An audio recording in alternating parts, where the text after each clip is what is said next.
quiet. So this is my audience. This is gonna be really weird. It's gonna be like. Just getting faces real quick. All right.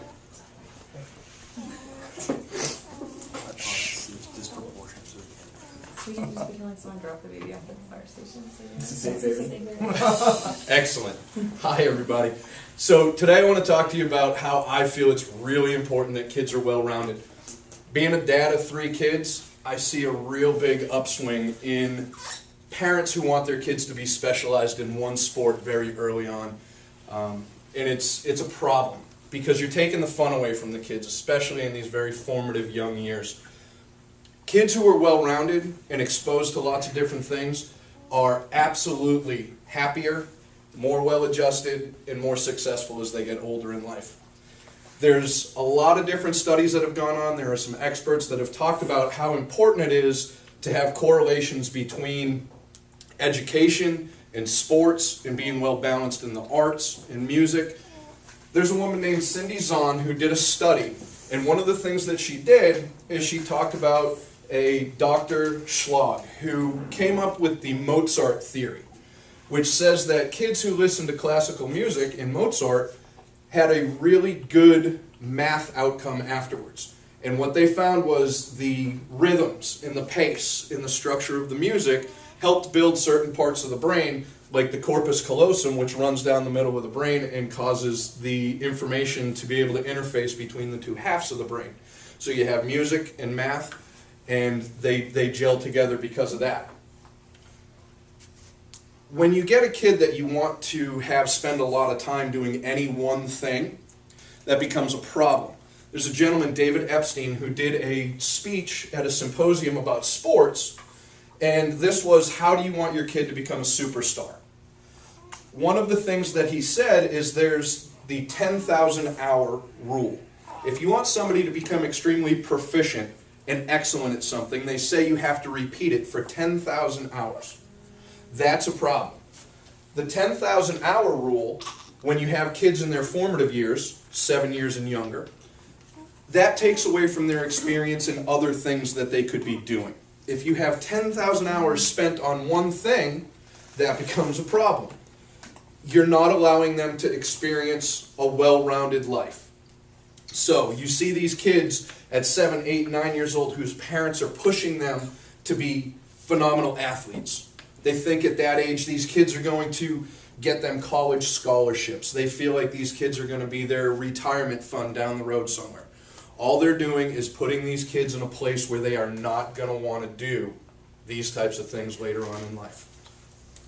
A gentleman by the name of Bill Taunton, who writes for Lacrosse Magazine, talked about how children in junior high school are being recruited to go to college now to play lacrosse.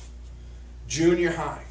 This is not the time to do it. We need to let these kids find the different sports that they want to play.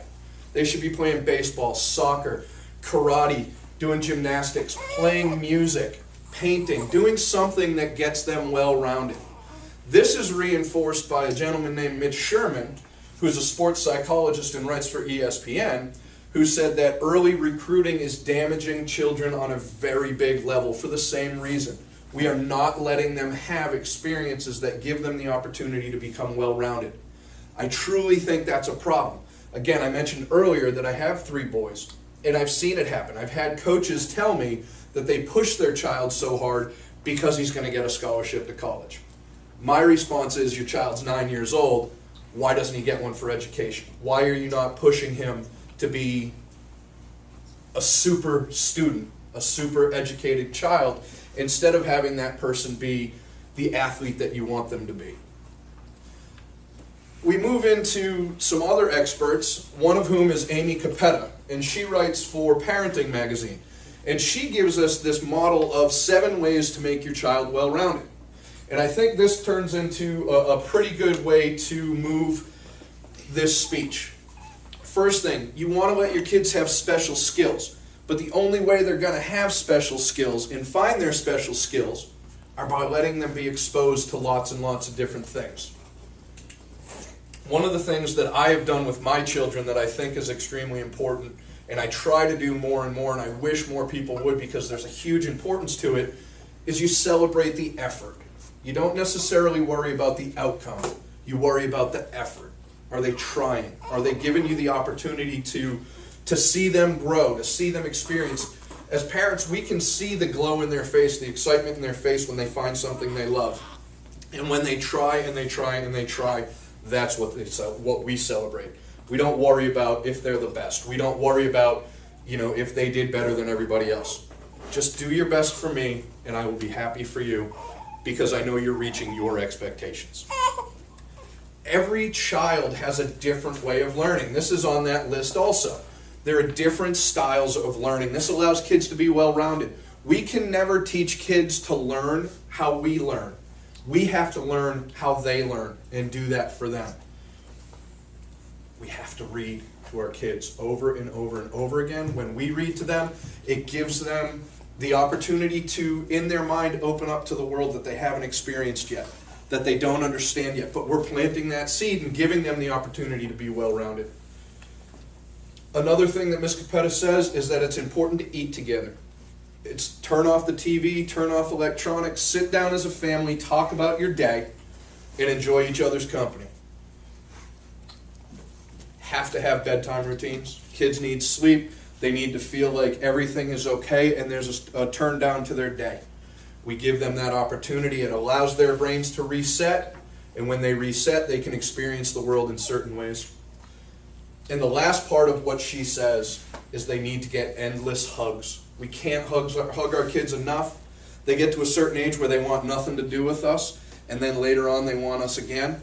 But up until that point where they push away from us because they're spreading their wings, we need to be hugging them all the time.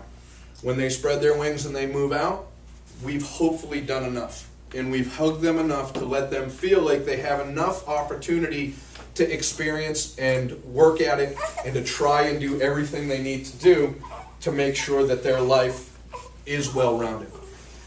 I challenge you when we leave here today to look at your children and find things that they love. Not that you love for them to love, but what you think they will love. And when you do that, encourage it. Let them grow. Okay? It's important. Trying to make them into something that you want them to be is never going to work. It's challenging, it's hard, but the success of seeing your child find a love because you expose them to lots of different things to make them well-rounded, again, will make them happier, will make them healthier, will make them better people. They will be successful. There are a myriad of different examples on either side of this that I could tell you about. You look at people in sports, I can name a couple. Mariano Rivera, Jack McDowell, they played music. Jack Johnson was a professional surfer. He's now a professional musician. They had a broad scope. Then you look at people like there was a gentleman named Todd Marinovich who played college football, was groomed in the 8th grade to go to the University of Southern California. He got to the NFL, he dropped out, he couldn't do it anymore because of the pressure his dad put on him. Tiger Woods, he is completely maladjusted because of the pressures his parents put on him. Venus and Serena Williams, they seem pretty well-rounded, they're headed for a crash. Their dad put all this pressure on them. But you look at people, Roger Federer, he never picked up a tennis racket until he was in his teens because he did a million different things and he's at the top of his sport now.